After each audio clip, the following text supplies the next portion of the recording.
What if I told you the palace just confirmed something so devastating about Prince William that even senior royal correspondents were left speechless? What if I told you that, just minutes ago, the future King of England was forced to step back from his duties because of a serious personal matter the palace refuses to elaborate on?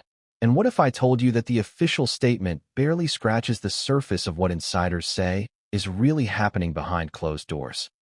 Before we continue, please hit the like button, subscribe to the channel, and turn on the notification bell for updates. Because right now, the public is hearing one version of the story. But behind the gates of Kensington Palace, a completely different atmosphere is unfolding. You could feel the shift instantly. A sudden tightening. A crack in the polished royal facade. Think about it. When was the last time you saw the palace announce something this urgent, this abruptly, and this vague?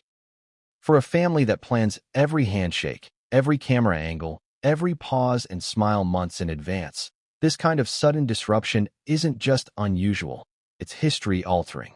And if you're feeling a knot in your stomach already, trust me, you're not alone. Because the timing couldn't be worse. The details couldn't be thinner. The implications couldn't be bigger. Before we dive into the chapters, let me ask you something. When you heard William had stepped back, even temporarily, what was your first thought?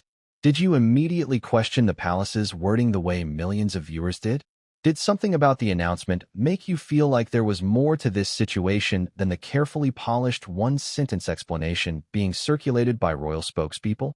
Let's be honest, this doesn't feel like a simple, routine personal matter. This doesn't feel like the usual royal distancing from public duties. And it definitely doesn't feel like something the palace expects to blow over quietly. There's a tension in the air, a kind of nervous static, the sense that someone, somewhere, is desperately trying to keep the narrative under control, while the truth keeps slipping through the cracks. But let's rewind for a moment. Less than 24 hours ago, Prince William appeared calm, composed, and focused during his last public engagement. Images showed him smiling, shaking hands, greeting well-wishers with his signature warmth. The kind of appearance that reassures the world that the monarchy is stable, steady, unshakable. Yet today, almost without warning, the palace issues a statement confirming he must temporarily step back due to a serious personal matter. So what happened? What changed between yesterday and today? And why is the palace suddenly choosing silence over clarity? That's the question rippling through newsrooms, Twitter threads, royal forums, and group chats around the world. Because when it comes to the royal family, every detail matters. The words they use, the words they don't use, the timing, the tone, the framing. And in this particular statement, what's missing is louder than what's included. And that's what makes this moment so unsettling. So gripping, so suspicious. Let's break it down. The palace rarely uses the phrase serious personal matter, unless the situation is delicate enough that they don't want anyone asking follow-up questions. But here's the contradiction. The vaguer the statement, the more questions the public asks. And this vague? This abrupt? This emotionally charged? This is the kind of announcement that keeps reporters refreshing their inboxes and palace insiders whispering in corridors. Now, consider the bigger picture. King Charles has faced his own health battles. Catherine, Princess of Wales, has undergone major health challenges this year. And now William is stepping back? This isn't just one isolated situation.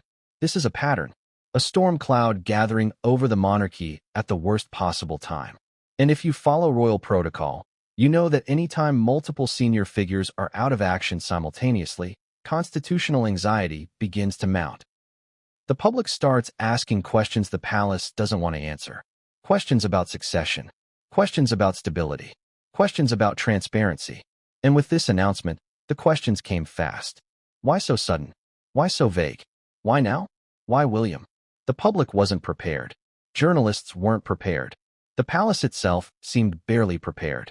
Because here's something most people don't know. The palace usually pre-writes major announcements months in advance. Every scenario is rehearsed. Every crisis has a pre-approved script. But this felt unrehearsed. This felt like improvisation. A scramble. A move made at the last possible second because something unexpected forced their hand. And that's why this story matters now. Because when the future king suddenly steps away from duties, it's not just a royal headline. It affects the entire country. It affects the Commonwealth. It affects global diplomacy. William is not just a symbolic figure. He is an operational backbone within the monarchy. Meetings, representations, briefings, international calls, diplomatic roles. Everything gets affected when he's not at the table. So when the palace says he must step back, what they're really saying is, prepare. Something is happening behind the scenes. And today's announcement sent shockwaves through Buckingham Palace, Kensington Palace, Downing Street, and even foreign embassies. Everyone wants to know what this serious personal matter really is. Everyone wants answers the palace won't give. But here's where things take a dramatic turn. Because while the palace insists on privacy, insiders have already started contradicting parts of the official narrative. Staff members who would never normally leak a word are quietly letting slip that recent internal events were far more urgent than the brief public statement suggested. One source described the atmosphere inside the palace last night as tense and unusual. Another reported a series of late-night calls involving senior aides. A third claims that an internal memo circulated hours before the announcement raised concerns about adjusted schedules and unforeseen circumstances. Why do these pieces matter? Because the palace's version of events doesn't mention any internal panic. But the people inside, their stories suggest something deeper is unfolding. Let me ask you directly. Do you believe the palace always tells the full truth? Or do you think some announcements are designed to soothe the public rather than inform them? Because the more you look at the timeline, the less sense it makes. Just yesterday, stability. Today, disruption. Tomorrow, uncertainty. And that's where the emotional stakes kick in. For years, William has been portrayed as the steady one, the reliable one, the stabilizer of the monarchy. The one who steps up when others step back. The one who carries the crown's future on his shoulders without complaint. So what could be so serious, so personal, so urgent, that even he had to retreat from the public eye? This isn't a man who avoids duty. This isn't a man who disappears easily. This isn't a man who bows out unless absolutely necessary. Which raises the question, is the palace trying to protect William? Or are they trying to protect the monarchy? There's a difference. A very big one. And here's the part people keep overlooking. William's disappearance creates a power vacuum, even if temporary. And in the royal family, vacuums create rumors. Rumors create panic. Panic creates chaos. All the ingredients are here. But perhaps the most chilling element is the silence from those closest to William. Catherine has not spoken publicly. Charles has remained tight-lipped. Senior aides are sticking strictly to the approved script. And when everyone starts speaking in carefully measured sentences, you know the truth is bigger, scarier, and more complicated than the public is being told. Now, I want you to keep one thing in mind as we move deeper into this story. Every announcement the palace releases has a purpose. Every omission has a meaning. Every delay has a reason. And in this situation, the gaps in the palace's explanation speak louder than the explanation itself. Because something is happening behind the scenes. Something serious. Something the palace struggled to contain. And as the day unfolded, royal watchers noticed something else. Something that made the entire situation even more unsettling. Certain events quietly disappeared from the royal calendar. Certain media briefings were abruptly canceled. Certain reporters were told not to speculate, which ironically only fueled more speculation. But here's the twist. The palace expected the public to accept this announcement without question. They expected calm. They expected compliance. They expected silence. Instead, they got a global eruption of concern. Shock, confusion, suspicion. People aren't just asking what happened to William. They're asking why the palace won't answer. And that's the crossroads we stand at right now. A sudden announcement. A vague explanation. A future king stepping back. And millions of eyes watching every move the palace makes. Because everyone knows one thing for certain. When Prince William disappears, the world pays attention. And just as the public began to process the shock of the initial announcement, something else happened. Something the palace did not plan for. Something that changed the tone completely. Something that forced royal insiders into even deeper silence. And that's where this story takes a turn so dramatic, so unexpected, that it reshapes everything we thought we understood about the situation. But what came next would change everything. And no one saw it coming. Why did the palace release this statement now? And why in this exact wording? That's the first question that should hit you like a punch to the chest. Because nothing about this announcement feels random. Nothing feels routine. Nothing feels accidental. The moment the palace alerted the press with those 12 carefully constructed words, seasoned royal reporters knew instantly. This wasn't just a personal matter. This was a crisis. A rupture. A moment they weren't prepared for. And the more you dissect the timing, the formatting, and the delivery, the more unsettling it becomes. Let's start with the simplest detail, the way the announcement appeared. Not through a primetime broadcast. Not through an orchestrated press call. Not through the typical afternoon slow news lull. Instead, it dropped abruptly, almost out of nowhere, via a short written statement released in the early morning hours. Now ask yourself, why would the palace choose a time when the global media cycle is just waking up, when journalists are scrambling to update front pages, when newsrooms aren't even fully staffed yet? Because they wanted to control the narrative before anyone could get ahead of them. Because they needed to get something, anything, out before the whispers got louder. Because internally, the situation was already spiraling faster than they could contain. This wasn't a polished announcement. This was damage control. But here's where the contradictions begin. The palace framed the announcement as a respectful request for privacy, insisting William would temporarily step back while dealing with a serious personal matter. The tone was almost serene, calm, measured, composed. Yet behind that calmness lies a storm brewing so intensely that multiple insiders claim staff were up half the night drafting, editing, and rewriting the statement before it went live. Tell me something. Does that sound like a family dealing with a simple personal issue? Or does that sound like a family scrambling to respond to something far more explosive? Because the timing doesn't match the tone, and the tone doesn't match the circumstances, and the circumstances don't match anything we've seen before. Now, let's zoom in on the exact wording. The line that caught everyone's eye: must temporarily step back. Not is choosing to, not has decided to. The phrasing strips William of agency, making the absence sound mandatory, not voluntary. When has the palace ever used wording this forceful about the heir to the throne?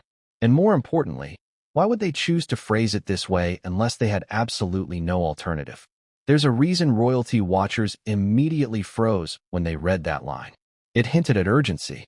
It hinted at seriousness. It hinted at something beyond William's control. And the palace never hints unless they're cornered. Now imagine the moment that statement hit the press wires. Phones vibrating. News anchors blinking in disbelief. Producers shouting across rooms. Editors rewriting entire lead segments. And across the world, millions of people stopping mid-scroll as one headline began spreading like wildfire. Future king steps back. Even if you're not a royal fan, even if you don't follow the day-to-day updates of the monarchy, even if you rarely pay attention to anything outside your own routine, this kind of announcement hits differently. Because whether you like the monarchy or not, whether you support it or criticize it, Prince William is not just another public figure. He is the next king, the stabilizer, the face of continuity, the symbol of reassurance. And when someone like him suddenly steps away, the whole world feels it. But here's where things get even stranger. Normally, whenever the palace releases a major update, they immediately follow it with a prepared list of who's taking over certain duties or how engagements will be rescheduled. That's not just tradition, it's policy. It's structure. It's how the monarchy maintains the illusion of uninterrupted stability. But this time, silence. No backup plan. No temporary stand-in. No rescheduling details. How can that be an accident? This silence is a flashing red indicator. The palace is not prepared. They don't have a contingency mapped out. They weren't expecting this. And if they weren't expecting it, that means the situation developed suddenly, rapidly, and with enough severity that the usual smooth royal machinery fell apart. So let's talk about yesterday. Just hours before this announcement, William completed an engagement where he appeared completely composed, smiling, interacting, gesturing confidently. The kind of performance that typically signals that everything is normal behind the palace walls. Yet today, the palace expects the world to believe that something so serious occurred that it justified immediate withdrawal? Is it possible? Yes, of course. Is it plausible? Absolutely. But does it make sense? Well, that depends on how much you trust the palace's version of events. Because when public appearances and official announcements contradict each other, something is always off. And right now, Everything feels off. Let's dig even deeper. Royal insiders have already started whispering about meetings that were unexpectedly canceled last night. Private briefings moved around. People being called back to the palace after hours. And you know what that means. The moment the public learned something was wrong, the staff had already known for at least several hours, maybe more. The palace had time to prepare internally. They just didn't have time to prepare publicly. But why? Why were they caught so off guard that even after-hours aides had to scramble into emergency mode? Why were multiple departments, communications, scheduling, security, suddenly thrown into a frenzy? Why does every insider report emphasize the same word when describing the mood last night? Unusual, not urgent, not chaotic, not panicked. Unusual, which is almost worse, isn't it? Because unusual means unfamiliar territory. It means no protocol, no script, no clear plan. And when the heir to the throne becomes an unusual situation, it sends a shiver straight down the spine of the monarchy. But here's the most telling part. The palace insists this is a personal matter. Yet their response is operational, procedural, and publicly disruptive. Personal problems are usually handled quietly, off camera, and far from the media spotlight.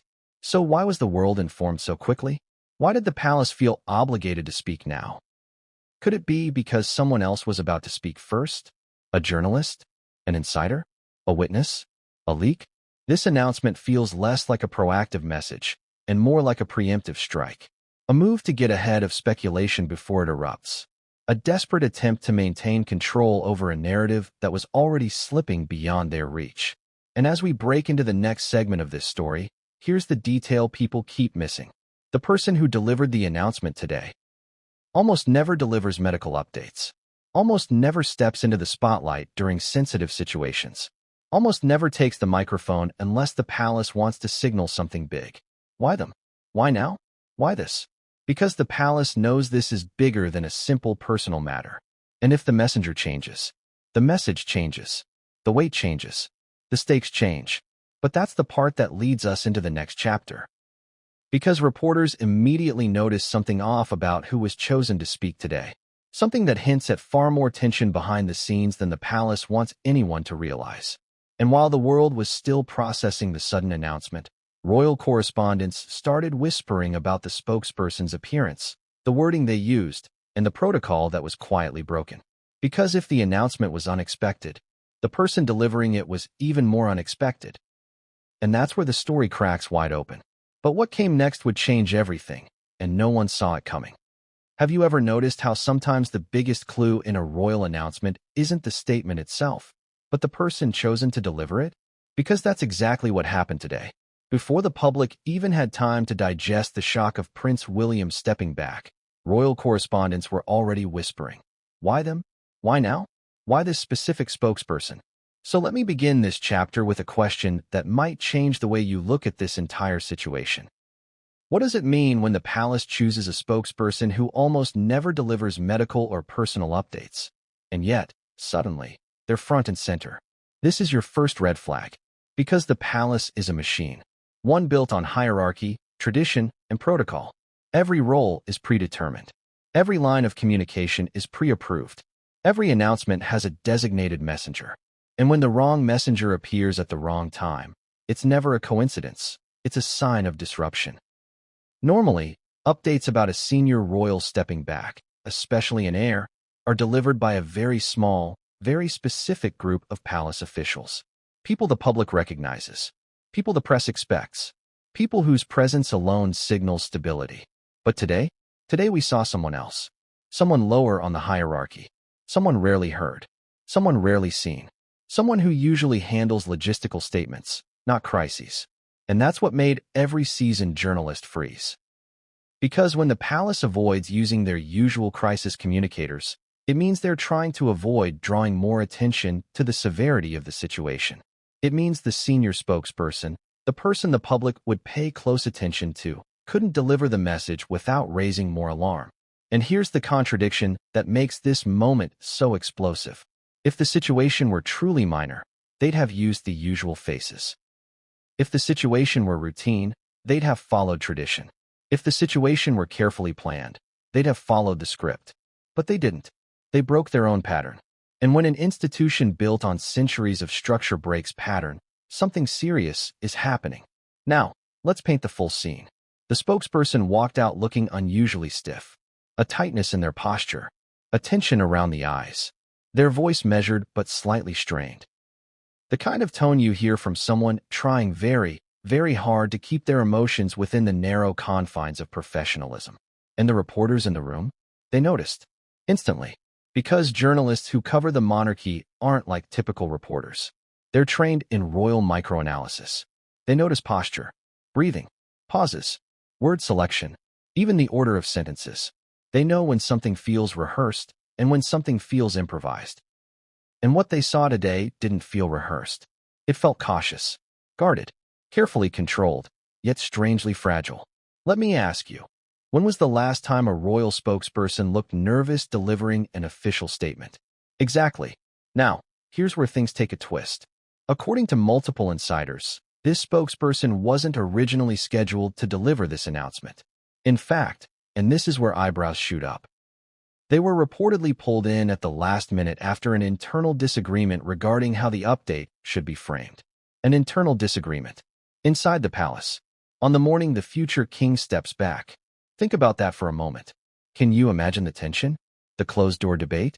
The urgency? Some aides allegedly argued for transparency. Others urged absolute silence. A few reportedly pushed for a stronger tone, a clearer explanation, a more direct message.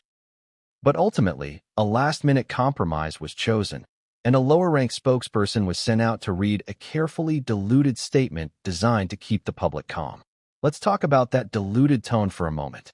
This spokesperson is not known for delivering emotionally weighted announcements. They usually handle administrative updates, logistical clarifications, scheduled engagements, press accreditation information. The unnoticed but essential behind-the-scenes details of royal operations. So when they were pushed forward, it sent a subtle but powerful message. The palace didn't want to associate its top communicators with this announcement, because doing so would have framed it as far more serious. A senior spokesperson would have amplified the situation. A familiar spokesperson would have signaled urgency. A face the public recognizes would have implied importance. But a lower-profile spokesperson? That creates distance. That softens impact. That gives the palace plausible deniability if the situation escalates later. It's strategic containment. But this strategy backfired spectacularly. Because instead of calming the public, it sparked more suspicion.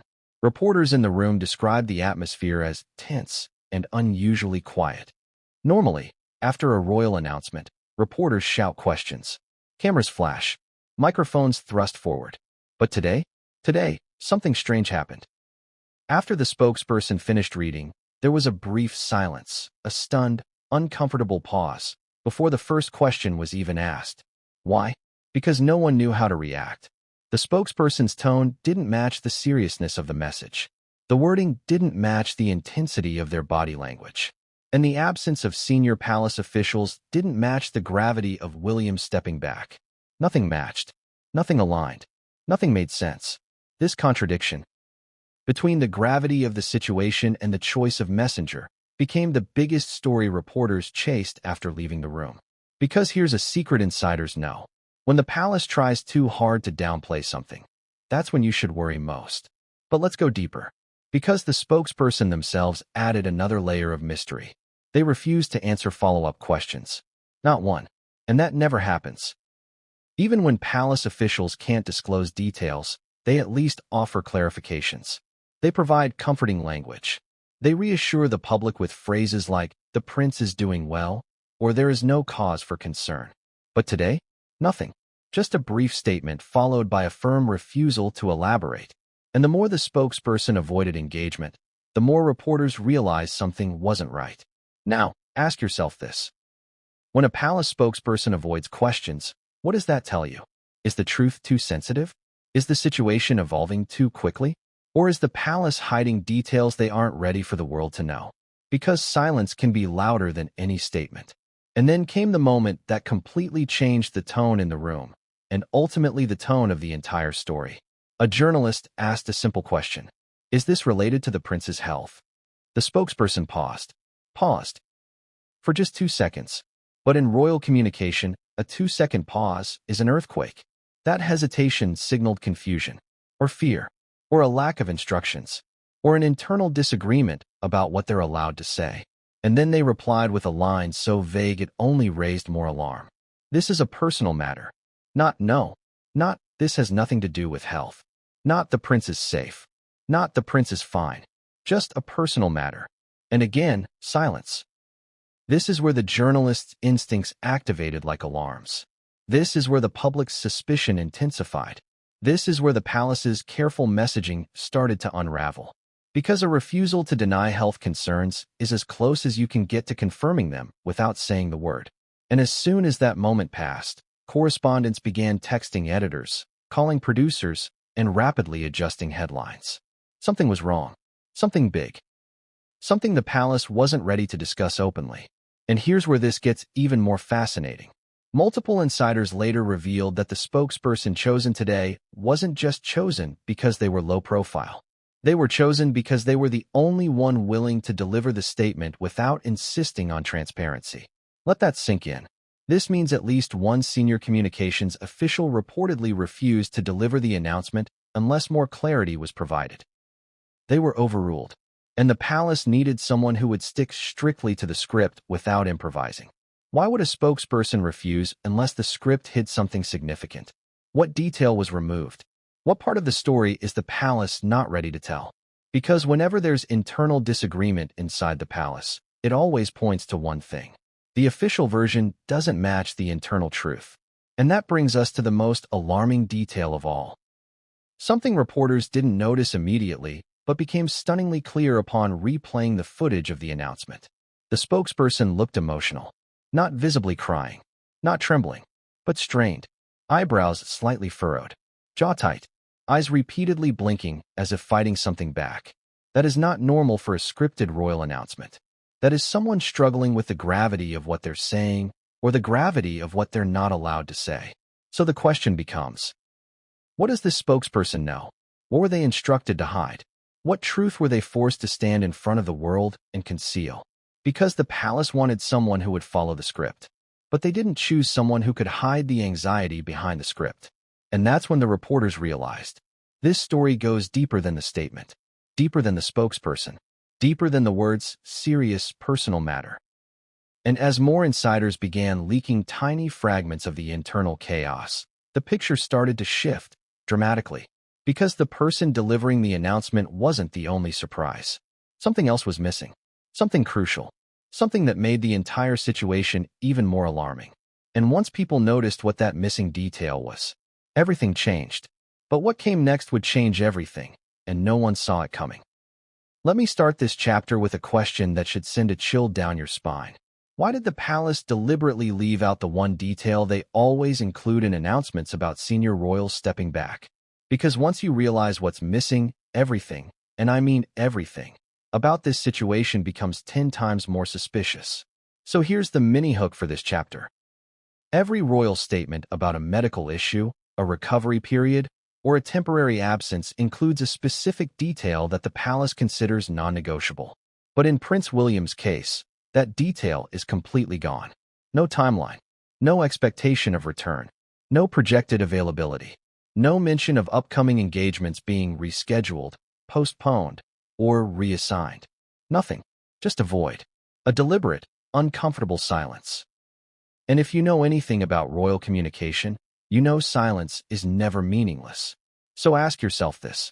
Why would the palace avoid giving any indication of how long William will be away? A day? A week? 2 weeks? A month? Even the most basic royal updates include phrases like, he is expected to return to duties shortly, or she is anticipated to resume engagements in the coming weeks.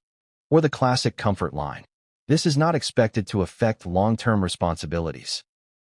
But today, nothing. Not even a hint. Not a suggestion. Not the faintest reassurance. Do you understand how abnormal that is? This isn't a junior royal attending a charity event. This is the future king, the man who stands one breath away from the throne, and the palace couldn't muster a single sentence about his expected return? That omission wasn't just suspicious. It was alarming. It was disorienting. It was a red siren disguised in polite wording. Because when the palace refuses to offer a timeline, it means one of only three things. They don't know the timeline. They're afraid to commit to a timeline. The timeline is longer, much longer, than the public would accept. Let me ask you directly, which option do you think is more likely? Because inside sources are already whispering that the palace internally discussed possible timeframes, and none of them were short. Now here's where the contradictions get even more intense. If William was stepping back for a brief personal issue, a family matter, a short-term recovery, a temporary challenge, the palace would say so. They'd play it down. They'd confirm his return date. They'd reassure the public. That's standard procedure. It's basic crisis management. But instead, they chose ambiguity. They chose distance. They chose vagueness. They chose a statement that raises questions instead of answering them. Why? Because they know something the public doesn't. And as you'll see in this chapter, the missing timeline isn't the only thing raising eyebrows. It's the domino effect it creates, the series of unanswered questions that pile up until they form a mountain that the palace can no longer hide behind. Let's break it down carefully. When reporters received the announcement, the first question shouted across the briefing room was simple. How long will the prince be stepping back for? A predictable question, a gentle question, a question the palace could easily brush aside. But instead of offering even a vague answer, the spokesperson simply repeated, "This is a personal matter." That's not an answer. That's a wall, a blockade, a strategic brick placed firmly in front of the truth. Because when someone refuses to answer the simplest question, a question the palace always answers, it's because they aren't allowed to, or because the real answer would ignite even more panic. Now let's zoom in on the ripple effect this missing detail created. Within 10 minutes of the announcement, royal correspondents from multiple networks began noticing something odd on the official royal.uk schedule. William's engagements had not been marked as cancelled or postponed. They were simply removed, disappeared, deleted from view as if they never existed, vanished in a way that suggests last-minute scrambling. This isn't normal. This isn't routine. This is the palace trying to erase evidence of disruption. Because normally, when a royal engagement is postponed due to health or personal matters, the schedule is updated with an explanation, even if brief. Sometimes they simply write, "The Prince of Wales will no longer attend." Sometimes they mention scheduling adjustments. Sometimes they offer alternative arrangements. But today, just empty space where engagements used to be. Now ask yourself, what kind of situation forces the palace to scrub the schedule instead of update it? When does the royal family choose deletion over explanation? When they don't know what's coming next. This is what reporters are whispering privately. The palace cannot predict how long William will be away. They cannot guarantee a smooth return. They cannot provide reassurances because internally, they're not reassured. This level of uncertainty is unprecedented and deeply concerning. But wait, this gets even more intense. Because while correspondents began noticing the erased engagements, another strange detail surfaced. A detail that sent a second wave of shock through royal watchers. Not one senior royal, not Charles, not Camilla, not Catherine, issued a supportive or clarifying statement in the hours following William's announcement. Nothing. No family message. No expression of solidarity. No reassurance from the king. Not even a brief, "He is resting," or "He is doing well." Silence. And silence in the royal family is a language of its own. It means something is too fragile to discuss, or too complicated to simplify, or too sensitive to risk being misinterpreted. And this silence immediately spotlighted the missing detail in the statement. If the palace refuses to give a timeline, it means the situation is either evolving or unstable. Let me paint this next part clearly. Royal commentators began pulling out their old files comparing every major royal medical or personal announcement in the last 40 years, and every single one included a timeline. Every single one. When Princess Diana stepped back briefly from engagements, the palace mentioned how long. When Prince Philip entered hospital, timelines were provided. When Catherine faced health challenges, timelines were provided. Even during Charles's recent medical updates, the palace repeatedly emphasized expectations, return windows, and anticipated outcomes. William's announcement broke the pattern entirely. That's why journalists immediately said, "This is unprecedented." But here's the twist. reporters weren't the only ones who noticed. Royal watchers online began documenting something even more startling. The palace's social media accounts posted the announcement, but then stopped posting anything else. No follow-up, no clarification, no reassurances, no additional news. Just a single post, sitting there like a warning sign, untouched and unacknowledged. And that is not how the palace usually handles royal updates.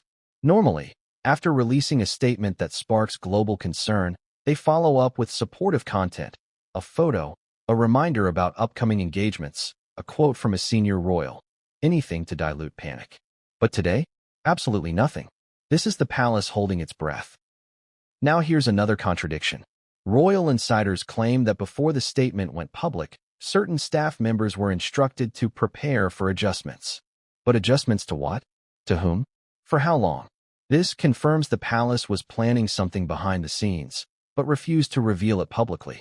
The missing detail, the timeline, becomes even scarier when you realize something else. No medical professional was referenced in the statement. Not a doctor, not a specialist, not a medical team, nothing. Every royal medical-related announcement names either a hospital, a physician, or at least a general medical direction. But William's statement didn't mention health at all. It didn't deny health. It didn't confirm health. It didn't clarify health. It avoided health entirely, which makes the missing timeline even more suspicious. Because if this were genuinely just a personal matter, unrelated to well-being, the palace would clarify that. Why? Because health speculation spirals faster than anything else. And yet, they didn't clarify. They let the speculation grow. They allowed the confusion. They allowed the public to spiral. This silence isn't accidental. It's intentional. It's strategic.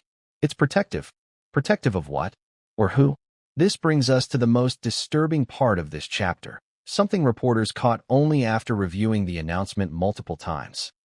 The palace refused to comment on one specific follow-up question that should have been easy to answer. Are other members of the royal family adjusting their schedules in response to the prince's absence? A simple yes or no. But the spokesperson would not answer. Would not, could not, or was not permitted to. This refusal is the clearest indication yet that the situation is bigger than the public is being told. Because if William's absence were brief, there would be no impact on others. If it were minor, schedules wouldn't change. If it were planned, contingencies would already be in place.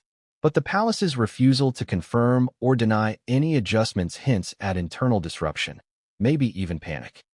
Here's the question royal watchers began asking within minutes of the announcement. If Prince William was perfectly fine during his last public appearance, how does he suddenly step back less than 24 hours later due to a serious personal matter?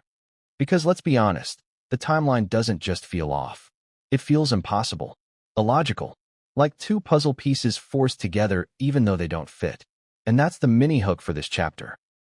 The official timeline of events doesn't add up, and once you start examining it piece by piece, the contradictions become so glaring that you begin to understand why royal insiders are panicking behind the scenes.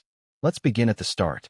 Yesterday, William attended an engagement where he was photographed smiling, speaking with confidence, interacting warmly with attendees, and showing no visible signs of stress or discomfort. Reporters said he seemed relaxed and energetic. Videos showed him joking, gesturing freely, fully present in every moment. So how does someone go from stable, present, and engaged, to stepping back from duties, to triggering an internal palace scramble, to prompting an unscheduled announcement, all within the span of hours? Does that feel normal to you? Either something happened suddenly, something dramatic and unforeseen, or the palace concealed information until the last possible moment. Which version seems more likely?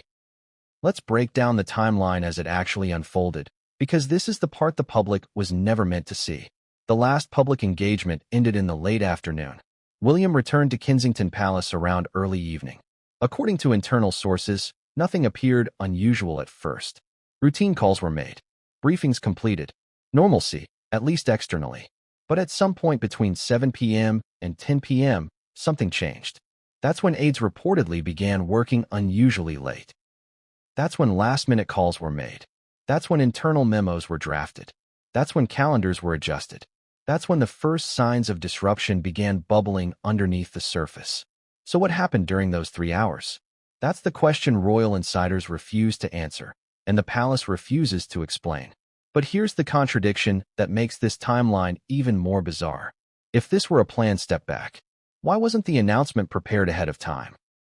If this were something expected, why weren't engagements marked as postponed earlier in the week? If this were a controlled situation, why did the palace scramble after hours and release a statement at a time they never normally choose? Because here's the rule. Royal announcements are never spontaneous. They're crafted, edited, approved, rehearsed. Yet the one released today felt rushed, abrupt, unrefined, like a message forced into the world before the palace had the luxury of polishing it. That's not royal strategy. That's damage control. And the timeline is the first major crack in the palace's carefully constructed facade. But let's go even deeper. After the internal scramble, there's evidence that multiple meetings were rearranged at the last minute, an extremely rare sign that senior aides were caught off guard. Not postponed, not rescheduled, just suddenly vanished from the internal log. That's not routine behavior. That's crisis mode. Then, sometime after 10 p.m., staff communication intensified. Phones ringing. Messages being relayed. Security movements shifting. Lights on in rooms that should have been dark by that hour. One insider described the atmosphere as tight and unusual, a phrase that keeps resurfacing across multiple reports. Do you know what unusual means in palace language? It means something is happening that does not fit protocol. Something unpredictable. Something they don't have a script for. And that is exactly why the timeline matters so much. It's not just the timing of the announcement, it's the timing of the panic. Because if William's condition or personal matter was stable, predictable, or manageable, the palace would have sorted this long before yesterday's event. Instead, they allowed him to attend a major engagement, allowed him to face cameras, allowed him to interact with crowds, allowed the world to believe everything was normal. Then, everything collapses within hours? You feel the contradiction yet? Let's go further, because here's where things get even stranger. At around midnight, palace staff were reportedly instructed to prepare a preliminary announcement draft. This is highly unusual.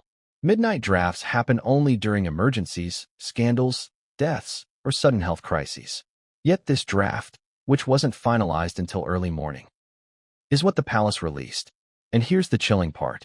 There are rumors the first version of the announcement was much longer, more detailed, more transparent, more revealing. But senior officials allegedly ordered a last-minute rewrite, stripping key details from the text. Which raises the question, what details were removed? And why? Now let's overlay the public timeline, the one the palace wants you to believe. Yesterday, William appears smiling, healthy, stable. Today, palace. He must step back immediately.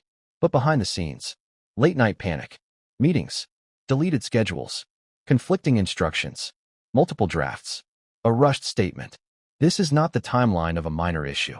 This is the timeline of a crisis. And here's another twist the palace hoped no one would notice.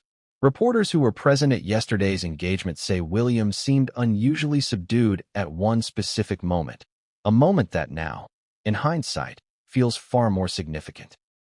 There was a brief pause, a hesitation, a distant look, just a few seconds, small enough that people brushed it off at the time. But now, it looks like the first visible crack. Have you ever seen someone pretend to be fine, even when something heavy is weighing on them? The smile doesn't quite reach the eyes. The laugh is half a beat late. The posture tightens. The energy dims just enough to notice, but not enough to alarm. That's exactly how one journalist described William yesterday. But only after the announcement went public. Suddenly, all the subtle moments seem like clues, signs, warnings. And if the palace saw the same signs, why didn't they act sooner? Or did they act and simply waited as long as possible before admitting something was wrong? Now let's shift to the engagement cancellations. Within moments of the announcement, royal watchers noticed the missing entries on the schedule, the sudden disappearance of upcoming events. Events that William was meant to lead. Events that required weeks of preparation. Events that were confirmed, finalized, and already coordinated with multiple institutions. Events don't disappear like that unless something happens at the last minute. Something urgent enough that the palace couldn't even bother with a standard cancellation notice. And then, another oddity. William had several private meetings scheduled today that were quietly scrubbed from the record. Usually, the palace doesn't reveal the details of private meetings, but they do acknowledge their existence. They're listed on internal logs, even if the public doesn't see the content. Today? Gone. That is a massive red flag. Because the removal of private meetings suggests the disruption was not planned, and the palace didn't want to retroactively justify why those meetings didn't take place. Now here's where everything sharpens. Insiders claim the reason the timeline feels so chaotic is because the palace wasn't the one controlling it. Something else, or someone else, forced the timing. A phone call, a development, a sudden medical change, a personal situation escalating faster than expected. Whatever happened, it struck fast. It hit hard. It pulled William out of the system instantly. Because if the palace had even 24 hours notice, the timeline would have been seamless. The statement would have been polished. The schedule would have been updated gradually. The spokesperson would have been carefully chosen. The narrative would have been consistent. Instead, we got confusion, disruption, contradiction. A royal timeline that makes no sense is not a timeline. It's a warning. And the warning becomes even more chilling when you realize something the public hasn't fully processed yet. This isn't the first time a royal timeline didn't add up this year. Remember Catherine's disappearance earlier? The odd explanations? The contradicting details? The timeline that fell apart piece by piece? Now William's timeline breaks too. 2 senior royals. 1 year. 2 collapsing timelines. Coincidence? Or is there a deeper pattern emerging behind palace walls? Because if timelines don't add up, it usually means the truth has been split into pieces, and the palace is deciding which pieces they want you to see. But the timeline is only the beginning. Because the real shock, the one insiders whispered about in private rooms, came from a private briefing held early this morning. A briefing that revealed the situation was far more alarming internally than anything the palace said publicly. A briefing that exposed the first major crack in the official narrative. A briefing that left staff shaken. And that briefing is what the next chapter uncovers. But what came next would change everything, and no one saw it coming. Have you ever wondered what happens inside Kensington Palace when all the doors close, the curtains are pulled tight, and senior aides gather for an unplanned meeting at a time of night when most of London is asleep? Because that is exactly what happened in the early hours following Prince William's abrupt withdrawal from public duties, and the atmosphere inside those walls was nothing short of electric. Here's your mini hook for this chapter. The private briefing that took place this morning didn't just contradict the palace's public statement. It exposed a level of internal panic that staff members have not witnessed since the darkest moments of the monarchy's recent history. And once you understand what was discussed, or rather, what wasn't discussed, the entire situation becomes even more alarming. Let's start with the basics. You already know the timeline made no sense. You already know the statement was rushed and vague. You already know the spokesperson choice was a red flag. But what happened behind closed doors? What exactly were senior aides scrambling to coordinate? What was the internal message that couldn't be shared with the public? Let's break it down. According to multiple insiders, people familiar with internal operations, people who have no reason to exaggerate, a private briefing took place at around 8:10 a.m. This meeting included senior staff from communications, operations, scheduling, and security. These meetings are normally calm, measured, neatly structured events. Royal operations run like clockwork, even during a crisis. But this time, it was chaos. One insider described it as the most unusually tense room I've seen in years. Another said there were too many unanswered questions for anyone to feel comfortable. A third claimed that the air felt heavier than the words being spoken. Think about that for a moment. These are people trained to remain unfazed by scandal, by health scares, by major political shifts, by crises that would overwhelm any ordinary institution. And yet, they were shaken. So what happened in the briefing? The first part was straightforward. Senior aides reviewed the public statement. The spokesperson's delivery was analyzed. The press reaction was summarized. But then things changed. Because once the basics were covered, the head of communications reportedly asked a question that froze the room. What exactly are we allowed to say if reporters demand clarification? Let that sink in. Even internally, even behind locked doors, even surrounded by colleagues who manage royal messaging for a living, no one knew the answer. There was no clear directive, no detailed guidance, no concrete messaging strategy. That is unheard of in any royal situation. Illness, scandal, unexpected absence, even tragedy, there is always a script, a plan, a communication roadmap. Even if the truth is uncomfortable, the palace always has a sanitized, carefully crafted version ready for internal distribution. But today, nothing. This wasn't just a communication vacuum. It was a sign that the situation was evolving faster than the palace could structure a narrative.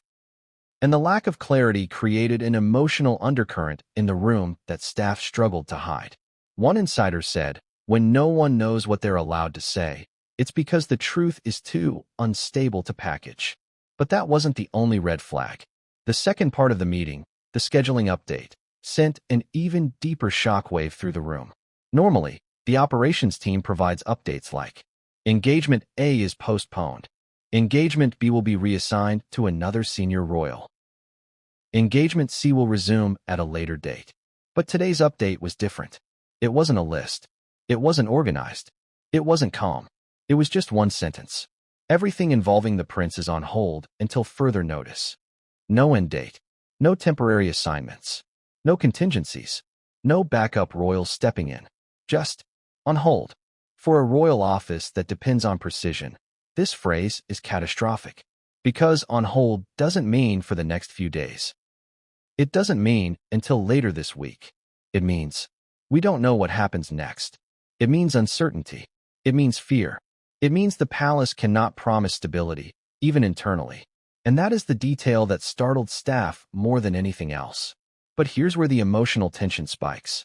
In the third portion of the meeting, someone, an aide closer to William's team, reportedly spoke up with a detail so revealing that everyone in the room immediately fell silent.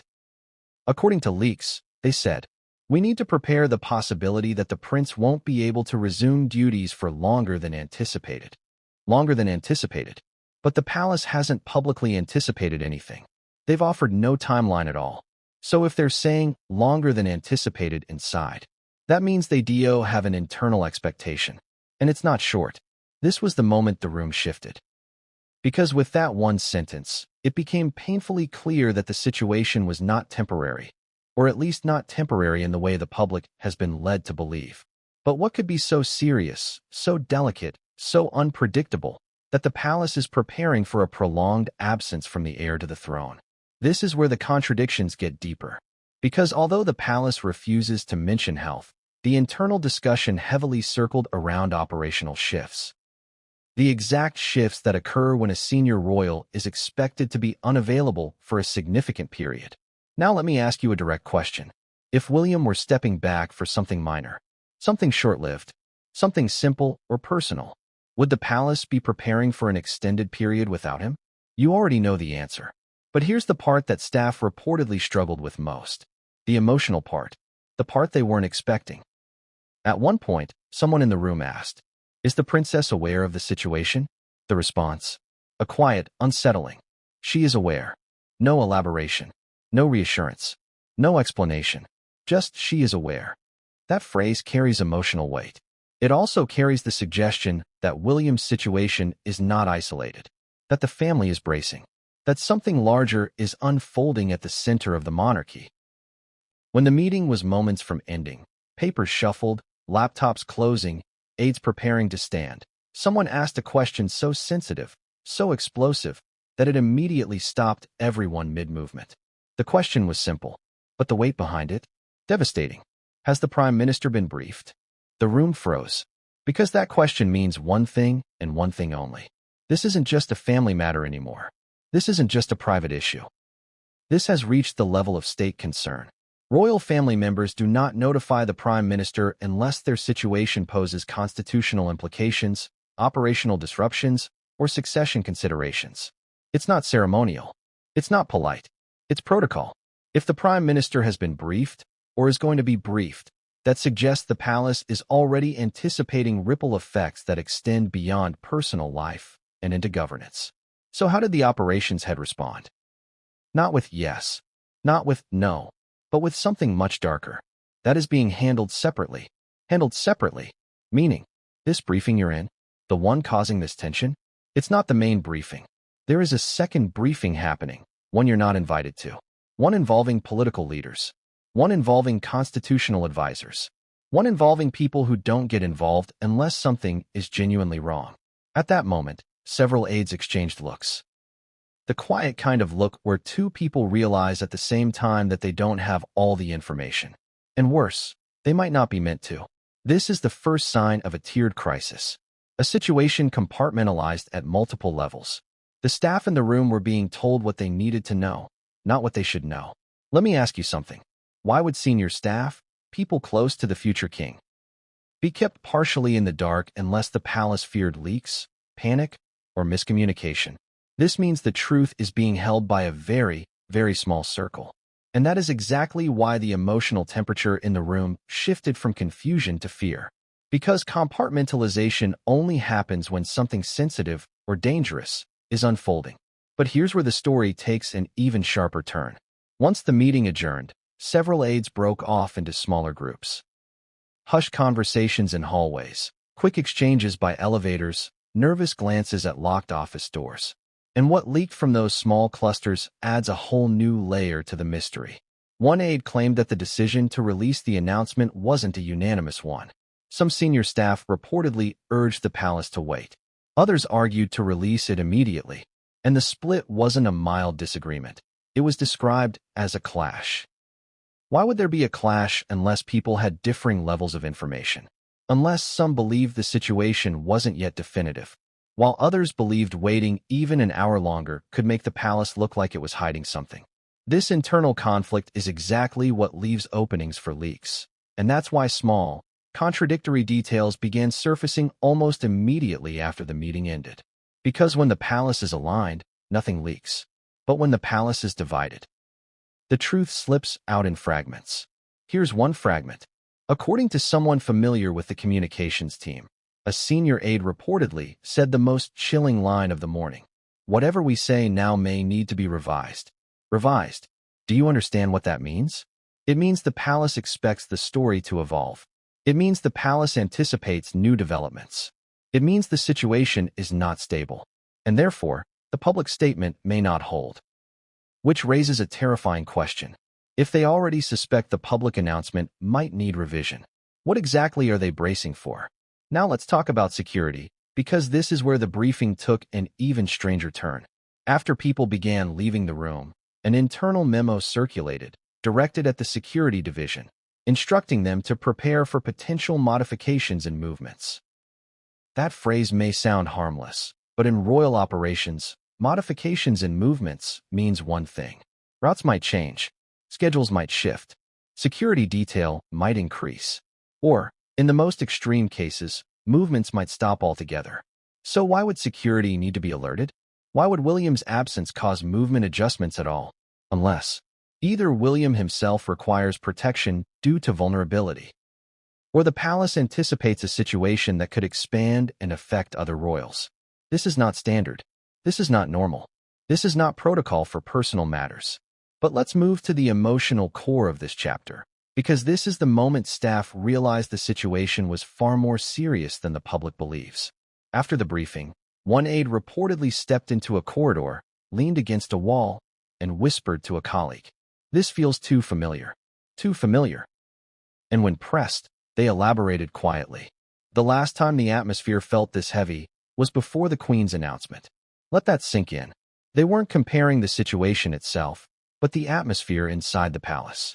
That emotional heaviness, that silence, that tension, that sense that something monumental was unfolding. And if senior staff are comparing this moment to the atmosphere before a seismic announcement in the monarchy, what does that tell you? Because the staff aren't emotional people. They're trained to keep calm in the face of chaos.